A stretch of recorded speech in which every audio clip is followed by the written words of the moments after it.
ঘূর্ণিঝড় রিমালের প্রভাবে সৃষ্ট জোয়ারে ভোলার চরফ্যাশনে লোকালয়ে ভেসে এলো একটি চিত্রা হরিণ। রবিবার বিকেলে উপজেলার চর কুকরিমুকরি ইউনিয়নের মনুরা মাছঘাট এলাকা থেকে এটি উদ্ধার করা হয়। পরে হরিণটি চর কুকরিমুকরি ইউনিয়নের বন বিভাগের রেঞ্জ অফিসে রাখা হয়। স্থানীয় সূত্রে জানা গেছে, ঘূর্ণিঝড় রিমালের প্রভাবে চরফ্যাশনের সাগরমোহনার বিচ্ছিন্ন চর কুকরিমুকরি ইউনিয়ন 4 থেকে 5 ফুট উচ্চতার জোয়ারে প্লাবিত হয়ে গেছে। জোয়ারের তুড়ে মনুরা মাছঘাটের দক্ষিণে সংরক্ষিত বন থেকে একটি চিত্রা হরিণ ভেসে আসে। পরে স্থানীয়রা হরিণটি দেখতে পেয়ে পুলিশ ফাঁড়িতে খবর দেয়। পুলিশ গিয়ে হরিণটি উদ্ধার করে স্থানীয় বন বিভাগের কর্মীদের কাছে হস্তান্তর করে।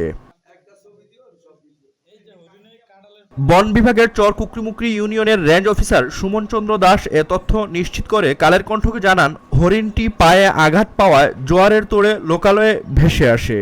পরে সেটি উদ্ধার করে বন বিভাগের অফিসে রেখে চিকিৎসা ও খাবার দেওয়া হয়েছে। হরিণটি স্ত্রী প্রজাতির এবং 7 থেকে 8 মাস বয়সী। আবহাওয়া স্বাভাবিক হলে সেটিকে সুস্থ করে বনে ছেড়ে দেওয়া হবে বলে জানান বন বিভাগের এই কর্মকর্তা।